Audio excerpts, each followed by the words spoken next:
Queridos, graça e paz, irmãos. É bom nós estarmos aqui. Estamos de máscara, mas a boca não está. Para glorificar a Deus, ela deve se abrir, né? Queridos, queremos agradecer a Deus por esse privilégio que Ele nos concede nesta tarde, esta tardinha, estarmos reunidos novamente aqui na casa do Senhor para apresentar o culto que é devido ao Senhor, né? Queremos agradecer a Deus por esse privilégio e é muito bom nós estarmos aqui. Mas antes eu queria convidar o presbítero Silas traga a Maria e venha ocupar aqui o lugar aqui na tribuna, viu? Queridos, eu anunciei pela manhã que nós iríamos falar sobre a dignidade do Cordeiro e disse que nós iríamos ler ou basear a mensagem no Apocalipse capítulo 5, que eu li pela manhã e vou lê-lo novamente para os irmãos, né? Para todos que se encontram aqui no santuário e para aqueles queridos que estão nas redes sociais, os quais nós cumprimentamos nesta tarde com a paz do Senhor, desejando que Deus os abençoe de uma maneira especial através desta programação. Apocalipse capítulo 5, são 14 versículos, diz assim a palavra do Senhor. Tudo bem, está certo. E vi na destra do que estava sentado sobre o trono um livro escrito por dentro e por fora, selado com 7 selos. E vi um anjo forte bradando com grande voz: quem é digno de abrir o livro e desatar os seus selos?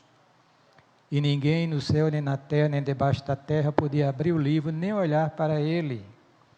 E eu chorava muito, porque ninguém for achado digno de abrir o livro, nem de o ler, nem de olhar para ele. E disse um dos anciãos: não chores, eis aqui o leão da tribo de Judá, a raiz de Davi, que venceu para abrir o livro e desatar os seus 7 selos. E olhei e vi que estava no meio do trono dos 4 seres viventes e entre os anciãos um cordeiro, como havendo sido morto, e tinha 7 chifres e 7 olhos, que são os 7 Espíritos de Deus enviados a toda a terra. E veio e tomou o livro da destra do que estava sentado no trono. E havendo tomado o livro, os 4 seres viventes, os 24 anciãos, prostraram-se diante do Cordeiro, tendo todos eles harpas, salva de ouro cheia de incenso, que são as orações dos santos.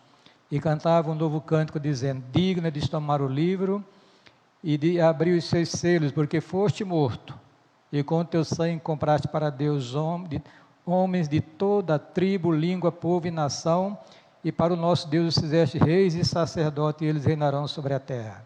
E olhei e ouvi a voz de muitos anjos ao redor do trono, e dos seres viventes e dos anciãos, e era o número deles milhões de milhões e milhares de milhares, que com grande voz diziam: digno é o Cordeiro que foi morto de receber o poder, riqueza, sabedoria, força, honra, glória e ações de graças. E ouvi toda a criatura que está no céu e na terra, e debaixo da terra e que está no mar, e a todas as coisas que neles há a dizer: ao que está sentado sobre o trono e ao Cordeiro, sejam dadas ações de graças, honra, glória e poder para todos sempre. E os 4 seres viventes diziam: amém. E os 24 anciãos prostraram-se e adoraram ao que vive para todos sempre. Amém. Que Deus se digne a nos abençoar com o que lemos na sua santa e bendita palavra nesta tarde, em nome de Jesus. Feche os olhos, que nós vamos agora fazer uma oração, depois nós vamos fazer uma panorâmica sobre o livro de Apocalipse, e depois nos concentrar no texto lido, especialmente no versículo 9 e 10, né?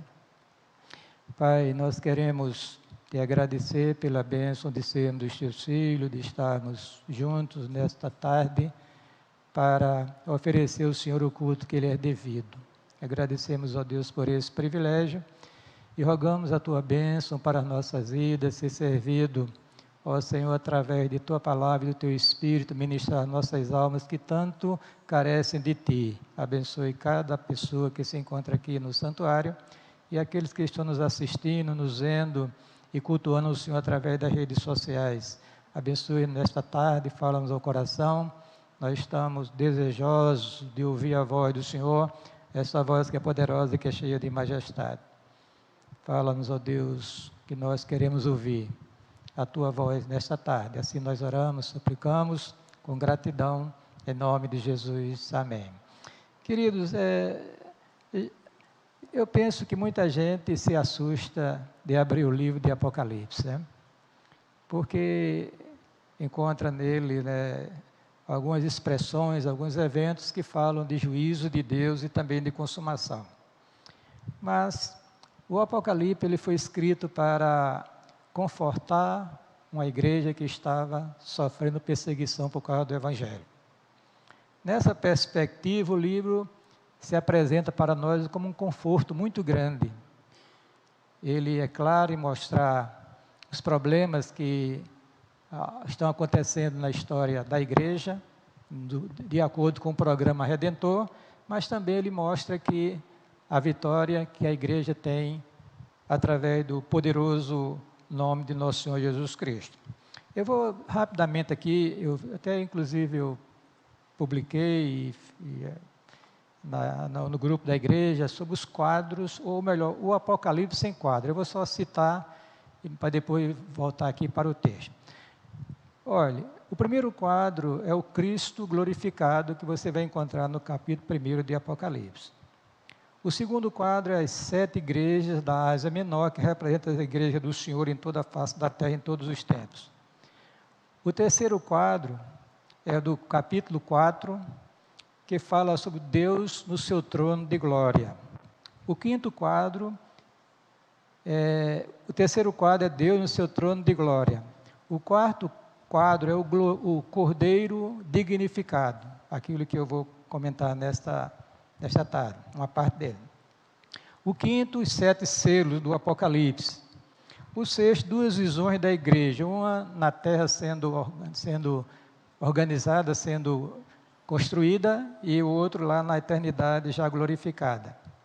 Nós encontramos o 7º quadro, as 7 trombetas do Apocalipse, né? O 8º, as 2 testemunhas. O 9º, a mulher e o dragão, a igreja lutando contra o diabo e seus anjos, né? O 10º, as 2 bestas, a besta política e a besta religiosa, capítulo 13.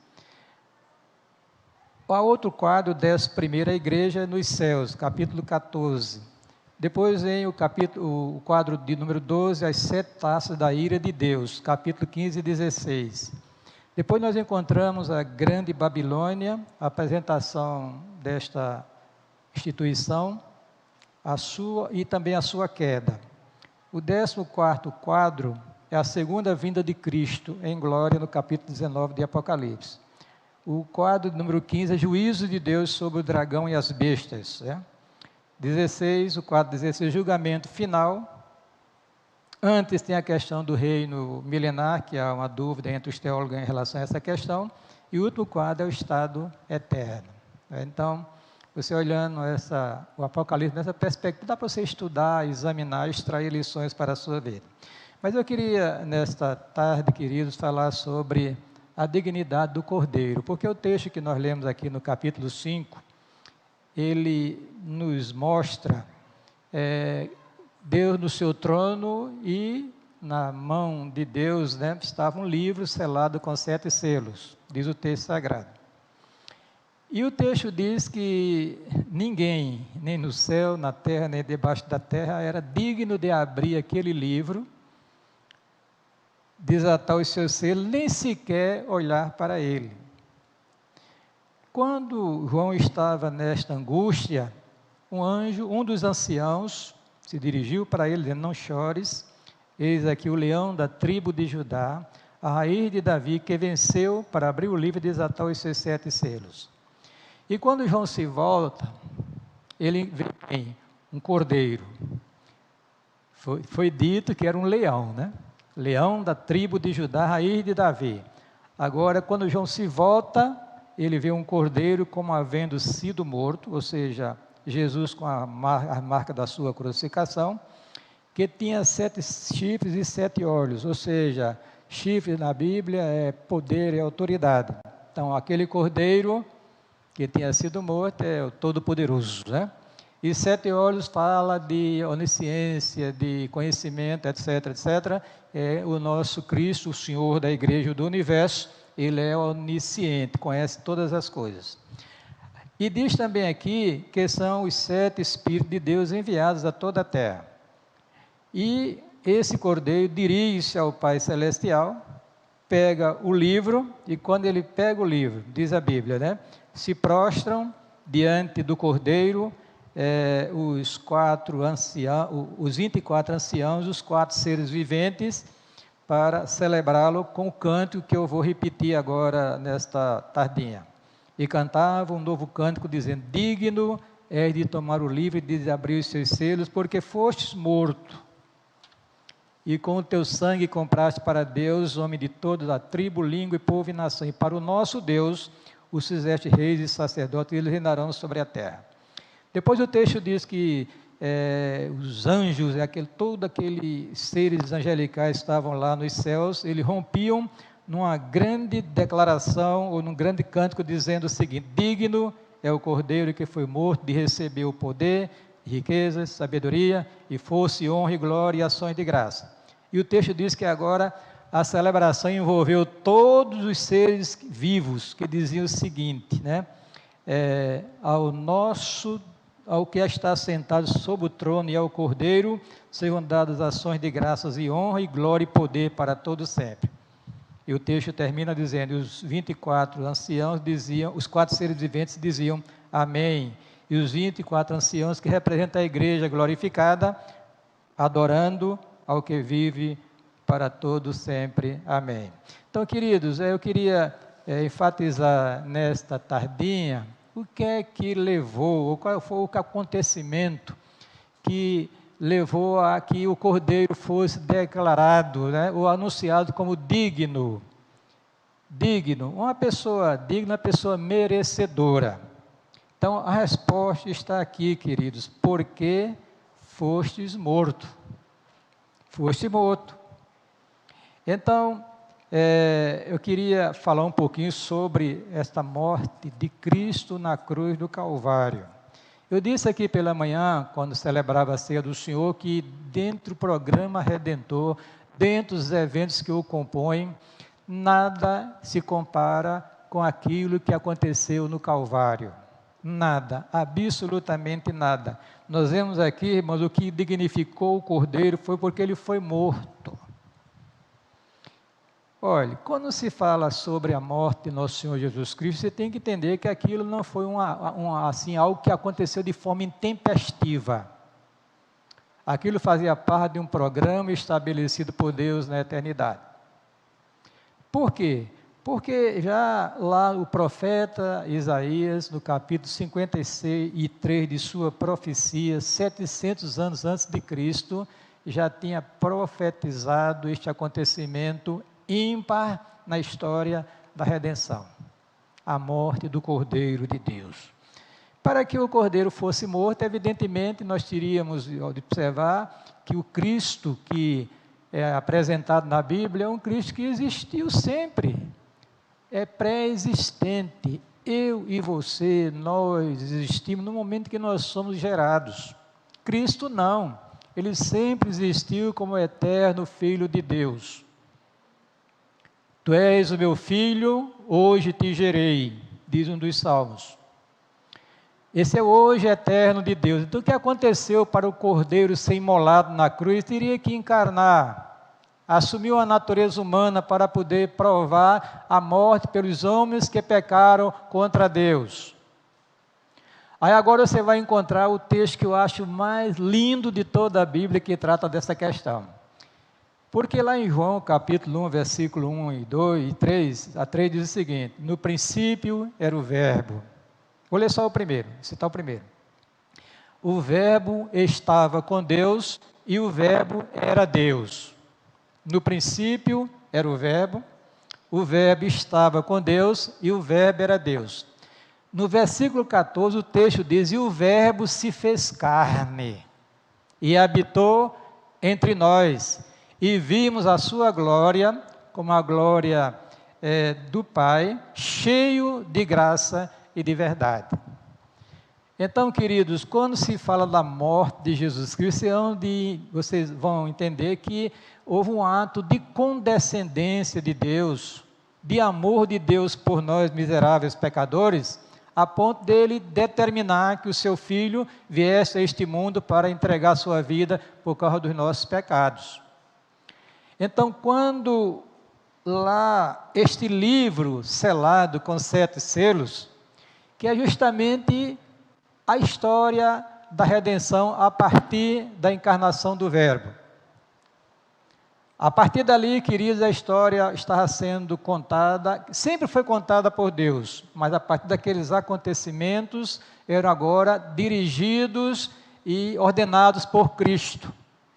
Lembre-se, queridos, que o Deus que é apresentado na Bíblia é um Deus que é Senhor dos céus, da terra, Senhor do universo. O texto diz lá no Salmo 103, versículo 19, o seguinte: nos céus estabeleceu o Senhor o seu trono, e o seu reino domina sobre tudo. Então agora a gente começa a olhar com mais cuidado esta obra realizada na cruz do Calvário, para nós valorizarmos mais. Por quê? Porque nos céus elas são valorizadas, irmãos. Veja que o texto diz aqui: digno é o Cordeiro, diz aqui a Bíblia, versículo 9 do capítulo 5. E cantava um novo canto dizendo: digno és de tomar o livro e de abrir os seus selos. Quer dizer, à medida que Cristo abria o livro e rompia os selos, um acontecimento tinha ocasião na face da terra. Ou seja, a história está sob o controle de Cristo, Ele é quem a dirige. Nada acontece neste mundo por acaso, tudo é ordenado ou permitido por Deus. Essa é a lógica. Por quê? Porque Deus está no seu trono de glória. E vocês vão de entender aqui também, que no meio do trono o Cordeiro se encontrava, junto com aquele que estava sentado no trono. Então, querido, esta morte do Cordeiro o credenciou a comandar a história da humanidade dentro do programa Redentor. Se vocês observarem, diz o texto lá em 1 Pedro capítulo 3, versículo 22, o seguinte: olha, presta atenção: o qual está à direita de Deus, tendo subido ao céu, havendo-se-lhe sujeitado os anjos, as autoridades e as potências. Então você precisa olhar para Cristo nessa perspectiva. Primeiro, como um cordeiro, amém? Que morreu pelos nossos pecados. Quando se fala em cordeiro, reportamos a Páscoa judaica, que é justamente um cordeiro que era imolado, cujo sangue era aspergido nos umbrais da porta para livrar quem estivesse dentro dela, principalmente os primogênitos, de uma destruição ordenada por Deus, que era a 10ª praga lá no Egito, na época. Então, essa dignidade, irmãos, ela está alicerçada numa morte que foi realizada na cruz do Calvário pelo Cordeiro de Deus que tira o pecado do mundo. Estou dizendo isso para você valorizar mais este momento que você celebra o Senhor, principalmente na ceia, que nós nos juntamos para celebrar o Senhor nosso Deus. Digno é o Cordeiro que foi morto. Amém? Muito bem, a morte que foi profetizada, ela de fato aconteceu conforme os registros históricos dos 4 evangelhos, Mateus, Marcos, Lucas e João. Eles detêm uma parte significativa dos seus escritos para tratar dessa questão. Jesus foi traído por Judas Iscariotes, foi entregue às autoridades religiosas de Israel, ele foi julgado pelo tribunal judaico, foi condenado, foi levado ao tribunal romano que consolidou a sentença, culminando ele sendo pregado na cruz, e ali ele morreu pelos nossos pecados. Quando ele disse: está consumado, a obra redentora já tinha sido realizada, nós estamos reconciliados com Deus, nós estávamos livres da escravidão do pecado, e principalmente da sua condenação, da condenação do pecado. Muito bem. E esta obra redentora foi autenticada pela sua gloriosa ressurreição. Cristo morreu pelos nossos pecados, disse Paulo, e ressuscitou para a nossa justificação. A segunda coisa, irmãos, é que a dignidade do Cordeiro foi reconhecida pela redenção proporcionada pela sua morte sacrificial. Olha, quando se fala em redenção, nós nos reportamos à questão da nossa situação espiritual diante de Deus. A Bíblia diz que quando o homem pecou, ele atraiu sobre si a morte, e esta morte não ficou só sobre ele, o primeiro casal, mas ela se espraiou, se propagou com toda a descendência de Adão. De maneira que um homem pecou, todos nós pecamos com ele. Adão caiu, nós caímos com ele. Adão morreu e nós morremos espiritualmente com ele. Então, quando se fala de redenção, redenção significa comprar aquilo que está sob o controle de outra pessoa. Isso chama-se redimir. Então, o que acontece? Nós estávamos escravizados pelo pecado e pelo diabo. Então, Jesus, ao derramar o seu sangue, que foi o preço da nossa redenção, ele nos resgata da escravidão do diabo. Amém? Ele vos deu vida, disse Paulo escrevendo aos Efésios, quando vós estavas mortos em vossos delitos e pecados. Diz o texto de Colossenses que ele nos transportou do reino das trevas para o reino da luz. Essa mudança extraordinária, essa libertação, esta redenção, esse quebrar, esmigalhar os grilhões que nos acorrentavam ao pecado, ao diabo, foram desfeitos pela morte do Cordeiro de Deus, louvado seja o nome do Senhor. A igreja deve explodir de alegria por este ato redentor, porque diz o texto sagrado, os seres viventes, os 24 anciãos que representam a igreja glorificada, toda a terra, os anjos dos céus celebram o Senhor por causa de sua obra realizada na cruz do Calvário. E a igreja deve também romper, a igreja militante, a igreja que está aqui neste mundo deve romper em alegria e louvor ao Senhor pelo fato de Ele ter morrido por nós na cruz do Calvário, e esta morte nos redimiu, conforme nos revela a gloriosa palavra do Senhor, né? O texto diz aqui, olha, irmãos, com esta obra de redenção, nós fomos assim elevados a uma posição inimaginável dentro do programa Redentor, não é? Porque, veja bem, deixa eu ler aqui alguns textos sobre a redenção. Em quem temos, disse Paulo, a redenção pelo seu sangue, a remissão dos pecados, segundo a riqueza da sua graça, que Ele fez abundar para conosco em toda a sabedoria e prudência. Aí Paulo escrevendo aos Colossenses diz o seguinte, dando graças ao Pai que nos fez idôneo para participar da herança dos santos da luz, o qual nos tirou da potestade das trevas e nos transportou para o reino do Filho do seu amor, em quem temos a redenção pelo seu sangue, a saber, a remissão dos pecados. Valorize mais nesta tarde, e a partir de hoje, esta obra meritória realizada por Jesus Cristo na cruz do Calvário. Aliás, irmãos, é esta mensagem, morte e ressurreição de Cristo, que é o Evangelho. O Evangelho é boas novas de salvação. E Paulo diz que o seguinte, não me envergonhe do Evangelho de Cristo, porque é o poder de Deus para a salvação de todo aquele que crê. Poder de Deus, dínamo de Deus. Deus.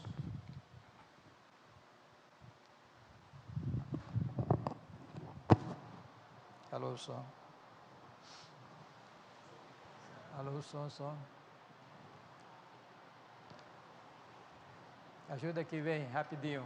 Alô, som. Queridos, a bateria acho que acabou. Eu olho e coloquei uma bateria nova, mas acontece isso, né? Na minha maquininha aqui. Então, veja bem, irmãos. Esta obra que Jesus realizou na cruz do Calvário, ela nos elevou num patamar, como eu falei, extraordinário. Infelizmente, as pessoas, às vezes, não entendem, não compreendem a dimensão desta obra realizada por Jesus Cristo na cruz do Calvário. Porque se a compreendesse, nós seríamos mais consagrados, mais dedicados a essa causa. Porque, olha, o estado do homem é deplorável diante de Deus. Todos pecaram, disse Paulo, destituídos estão da glória de Deus. O homem está sob condenação. Não tem como modificar a situação do homem, a não ser que ele se aproprie desta obra, dos resultados desta obra realizada por Cristo na cruz do Calvário. É esta obra que Paulo diz que é o poder de Deus para a salvação de todo aquele que crê. Nós, irmãos, precisamos pregar esta palavra. Precisamos levar adiante esta informação, essas boas novas, que só Jesus Cristo consegue transformar o homem de dentro para fora, fazendo uma obra de reconciliação com Deus, porque esse evangelho, esta obra realizada na cruz do Calvário, é uma obra poderosíssima, irmãos. É comparado a um dínamo, uma dinamite,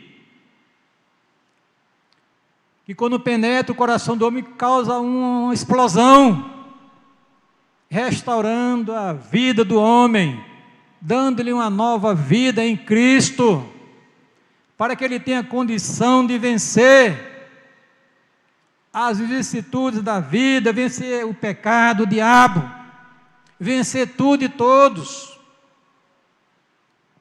Não foi à toa que a palavra de Deus nos informa aqueles 3 grandes momentos de celebração nos céus em relação ao Cordeiro, a sua dignidade, a sua obra realizada na cruz, que foi tão detalhada pelos 4 evangelhos, como Mateus a descreve, Marcos, Lucas e São João, e você vai encontrar ali a expressão do grande amor de Deus. Mas o texto sagrado diz aqui, irmãos, o seguinte: digno é o Cordeiro que foi morto, diz aqui. Ou melhor, digno é de tomar o livro, que é a história, que está sob o seu controle, abrir os seus selos, porque foste morto, e com teu sangue comprastes para Deus homens de toda a tribo, língua, povo e nação. Agora, queridos, você vai encontrar justamente o resultado prático da obra realizada pelo Cordeiro na cruz do Calvário. Que resultado foi esse? A igreja. A igreja. A eclesia do Senhor. Essa igreja, irmãos, que é a menina dos olhos de Deus. Essa igreja que é coluna e firmeza da verdade. Essa igreja, queridos, que foi concebida na eternidade, planejada na eternidade. Os componentes dela foram eleitos por Deus na eternidade, alcançados no tempo. Milhões já foram alcançados, e milhões serão ainda alcançados ainda pela mensagem do Evangelho, porque foram destinados para essa finalidade. É a igreja do Cordeiro, homens, mulheres, de toda a tribo, língua e povo e nação, é por isso que, quando a Bíblia nos apresenta esse projeto de Deus, diz que é gente de todos os povos, todas as nações, todo mundo. É por isso que a mensagem do Evangelho é: ide por todo mundo e pregai o Evangelho, porque os eleitos de Deus estão espalhados entre tribo, língua, povos e nações. Aí diz o texto aqui, né, que esta igreja, que é a menina dos olhos de Deus, e que deve ser a minha e a sua paixão. Diga amém, irmãos. Principalmente você que é oficial da igreja, ministro do Evangelho, deve ser a nossa paixão. A igreja de Jesus Cristo. Enche a boca quando falar da igreja de Jesus Cristo, nosso Senhor. Por quê? Porque diz assim, irmãos, quando Pedro declarou aquela profissão de fé, Quando ele perguntou, vocês, o que é que dizem que eu sou? Aí Pedro disse, tu és o Cristo, o Filho do Deus vivo. Foi o que Jesus disse. Bem-aventurado és tu, Simão, filho de Júnior, porque não foi a carne e o sangue quem tu revelou, mas meu Pai que está nos céus. E sobre esta pedra, a igreja da maioria diz que a pedra é Pedro, mas Pedro não é Petra, é Petros. É um fragmento de pedra. Sobre esta pedra, sobre esta rocha, edificarei a minha igreja, e as portas do inferno não irão prevalecer contra ela. Que pedra é essa? Tu és o Cristo, o Filho do Deus vivo. Aí Paulo diz, ninguém pode pôr outro fundamento, a não ser aquele que já está posto, o qual é Jesus Cristo. Jesus Cristo. Aí essa igreja, olha o que Paulo diz quando falava para os presbíteros da igreja de Éfeso, lá na cidade de Mileto.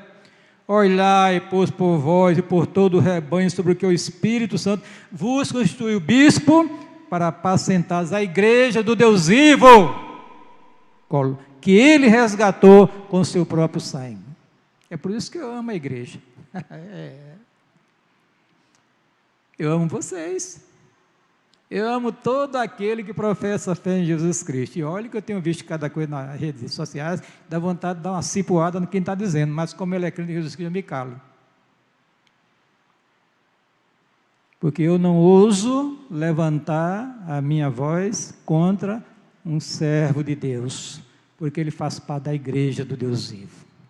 Pode ser até que a gente nos embate dentro da igreja local, tem alguma dificuldade, né, algum desencontro, mas jamais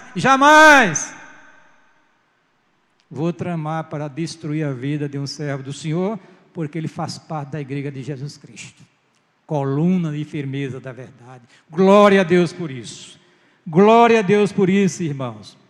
Olha o que a Bíblia diz aqui, quando Pedro fala aos presbíteros da igreja. Apacentai o rebanho de Deus, é de Deus, irmãos, que está entre vós, tendo cuidado dele, não por força, mas voluntariamente, nem por torpe ganância, mas de ânimo pronto. Aí Pedro diz também lá na sua primeira carta o seguinte, mas vós sois a geração eleita, sacerdócio real, a nação santa, povo de propriedade exclusiva de Deus. Para quê, irmãos? Para anunciar as virtudes de quem? Do pregador? Do cantor? Do grupo? O coral? Do conjunto? Não. As virtudes do Cordeiro de Deus, louvado seja Deus por isso. As virtudes de Jesus Cristo, que vos tirou das trevas para a sua maravilhosa luz. Amém? Mas deixa eu terminar e vamos falar sobre a proeminência espiritual da igreja, porque o texto diz aqui, irmãos, que ele disse, para o nosso Deus os fizestes reis e sacerdotes, e eles reinarão sobre a terra. Vou repetir. A proeminência espiritual, viu? Não vamos confundir com política e querer dizer que nós somos o rei aqui de João Pessoa, querendo tomar o poder para governar. Não, não é isso não. A proeminência espiritual. Por quê? Porque Paulo diz, irmãos, que nós estamos assentados nos lugares celestiais em Cristo Jesus. Isso fala de proeminência. Isso não quer dizer que você agora me considerar mais importante que qualquer pessoa deste mundo, não. Mas eu tenho que ter consciência da minha elevada posição em Jesus Cristo. Amém? Reis e sacerdotes. Um sacerdócio real, pessoas que têm autoridade espiritual de Deus para governar, para interceder. E quando você fala em rei, fala-se governo, de controle. Olha, Jesus disse que os discípulos não tivessem medo dos demônios, porque estavam submissos a ele, à igreja. A igreja. Deus deu poder e autoridade a este povo na área espiritual. para fazer diferença neste mundo para a glória de Deus, irmãos. A igreja tem da parte de Deus autoridade espiritual, reis e sacerdotes, que já era uma pretensão de Deus em relação a Israel no passado. Diz a Bíblia, lá em Êxodo: e vós me sereis um reino sacerdotal e um povo santo. Estas são as palavras que falarás aos filhos de Israel. Deus tinha uma intenção com Israel nesta direção, mas Israel falhou. Aí Deus levantou a igreja, louvado seja Deus por isso. Reino de sacerdotes, reinarão sobre a terra. Quer dizer, queridos, é tudo, olha que expressão Paulo disse. O Paulo estava doido, ele estava sabendo o que estava falando. Presta atenção. Estou lendo 1 Coríntios 3, 21 a 23. Portanto, ninguém se glorie nos homens, porque tudo é vosso. Está vendo? Tudo é vosso, disse Paulo. Quer dizer, tudo está sob o controle espiritual da igreja. Nós estamos numa pandemia, nós estamos debaixo do juízo de Deus, queridos. E não é a ação governamental que vai resolver esse problema. Não é a ciência, a medicina que vai descobrir algo que venha Deus a usar esses homens no devido tempo para a glória dele. Mas saibam, vocês que estão aqui nesta tardinha, e você que está nos ouvindo através das redes sociais, que se você é um membro desta igreja, a Igreja de Cristo, você tem autoridade espiritual e você foi levantado para interceder pela igreja, pela sua família, pelo seu estado, pela sua pátria, bendito seja o nome do Senhor. E quando a igreja se levanta em oração, os céus se abrem para ela, irmãos. Quando eu digo, vem orar, é porque eu sei pela Bíblia Sagrada que Deus deu autoridade à igreja para isso. O Senhor disse, a oração de um justo pode muito em seus efeitos. Ela tem autoridade espiritual, querido, tudo é vosso, disse Paulo. Seja Paulo, seja Apolo, seja Cefas, seja o mundo, seja a vida, seja a morte, seja o presente, seja o futuro, tudo é vosso, e vós de Cristo e Cristo de Deus. A igreja está assentada nos lugares celestiais em Cristo Jesus, reinando neste mundo. Há um cântico no nosso cantor que diz, até o presbítero Valdenor cantou naquele culto de sexta-feira, se não me falha a memória: desperta, igreja, exerce o teu poder aqui. Querido, se você dedicar-se à oração, a buscar a presença de Deus, alguma coisa de boa vai acontecer, porque você é uma pessoa que pertence à igreja de Cristo. Você é um rei, você é um rei e um sacerdote. Já pensou que coisa extraordinária? Você tem autoridade para interceder. Paulo não disse isso, de nos orar pelas autoridades constituídas por Deus, para Deus mudar, dar um tempo de tranquilidade, de facilidade para nós. Eu tenho a impressão, que eu já disse, já escrevi, já coloquei nas redes sociais, eu coloquei um quadro aí que está dando um bocado assim, para mim não interessa quantos curtiram, mas chega lá muita gente aí no grupo de Hernando Dias Lopes, né, sobre essa questão. Espere em Deus, disse eu naquele quadro, que após, né, esse isolamento social provocado pela pandemia do coronavírus, a igreja de Cristo, amém, seja mais consagrada, mais dedicada, mais apegada a Ele e a sua obra. E parece que as pessoas estão entendendo, estão compreendendo. Porque, irmãos, nós somos o povo escolhido por Deus. Você é uma pessoa especial. Diga amém, queridos. Você não é uma pessoa qualquer. Você faz parte do programa divino. Você é um reino de sacerdote. Está escrito, irmãos, aqui.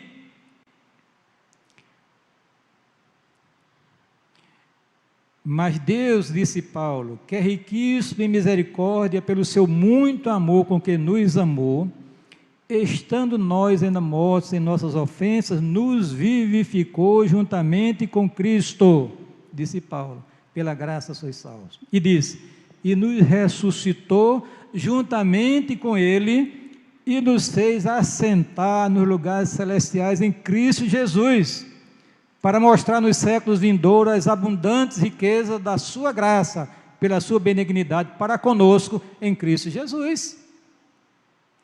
Olhe, para terminar, Paulo fez uma censura à igreja de Corinto, porque ela não estava exercendo a sua autoridade para julgar um caso que aconteceu no seu ministério. Aliás, tinha dois casos, duas questões. Uma que foi problema moral, que a igreja fez vista grossa, e Paulo censurou a igreja. E como a igreja não disciplinou, Paulo disciplinou aquela pessoa. E o segundo caso, que está no capítulo 6, Paulo diz que havia crentes na igreja levando outros crentes às barras dos tribunais humanos, por questões. Quer dizer, um crente tinha demanda com o outro, no lugar de procurar a igreja para resolver, que tem autoridade espiritual para tanto, procurar os tribunais humanos para dirimir a questão. E Paulo censurou. E Paulo disse o seguinte: não sabeis vós que os santos hão de julgar o mundo? Ora, se o mundo deve ser julgado por vós, sois porventura indignos de julgar as coisas mínimas, não sabeis vós que devemos de julgar os anjos, irmãos, quanto mais as coisas pertencentes a esta vida. O indivíduo que a questão é trazido para a igreja toma uma decisão debaixo de oração, e o indivíduo se rebela, foi o que Jesus disse: se não ouvir a igreja, considere como um gentil e um publicano, como um descrente, como uma pessoa aí que está perdida em seus delitos e pecados. Isso mostra a autoridade espiritual da igreja do Senhor Jesus Cristo aqui na face da terra. É um reino de sacerdote. Isso é uma bênção derivada da morte do Cordeiro na cruz do Calvário. Amém, queridos? E veja aqui, irmãos, que há 3 celebrações maravilhosas neste livro sobre esta dignidade, sobre esta obra realizada por Cristo na cruz, que satisfez plenamente a ira de Deus, a justiça de Deus foi vindicada, o povo foi liberto, foi redimido pelo sangue do Cordeiro e foi elevado a uma posição extraordinária no programa Redentor, um reino de sacerdote para a glória de Deus. Deixa eu ler aqui, para terminar. E cantava um novo cântico dizendo: digno é de tomar o livro e de desatar os seus selos, porque fostes morto, e com o teu sangue compraste para Deus homens de todo... Homens aqui é macho só, não, macho e fêmea, é homem no sentido genérico. Não é isso, professor Isabel, nesse sentido genérico, né? Homens de toda a tribo, língua e povo e nação, e para o nosso Deus os fizestes reis e sacerdotes, e eles reinarão sobre a terra. Glória a Deus, né?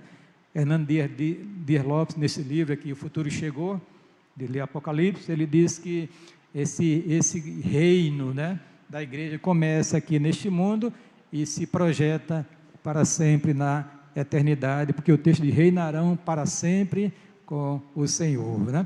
Aí diz o outro cântico aqui, irmãos, o seguinte, diz aqui: e com grande voz diziam: digno é o Cordeiro que foi morto novamente, de receber o poder, riqueza, sabedoria, força, honra, glória e ações de graças. É aqui, Hernando diz o seguinte, que esse Cordeiro, irmãos, tudo da sua vida deve ser para a glória dele.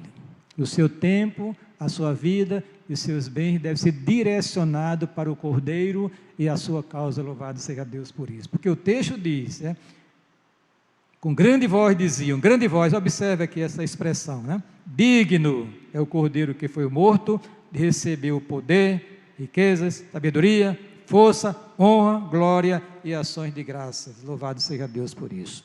E o texto diz ainda: eu ouvi toda criatura que está no céu, na terra e debaixo da terra e que está no mar, e a todas as coisas que neles há dizer, ao que está sentado sobre o trono e ao Cordeiro, sejam dadas ações de graças, honra, glória e poder para todos sempre. Amém. Que Deus nos abençoe nesta tardinha, já entrando para a noite, em nome de Jesus. Guarde esta palavra no seu coração e procure se alegrar nesta tarde com o Senhor, que é o Cordeiro de Deus, amém?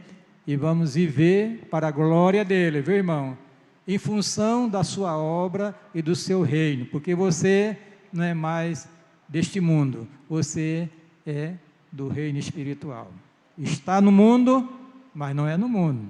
Aprendamos a viver esta dicotomia, no mundo, mas não se deixar dominar pelas coisas deste mundo. Que Deus nos abençoe, em nome de Jesus, amém.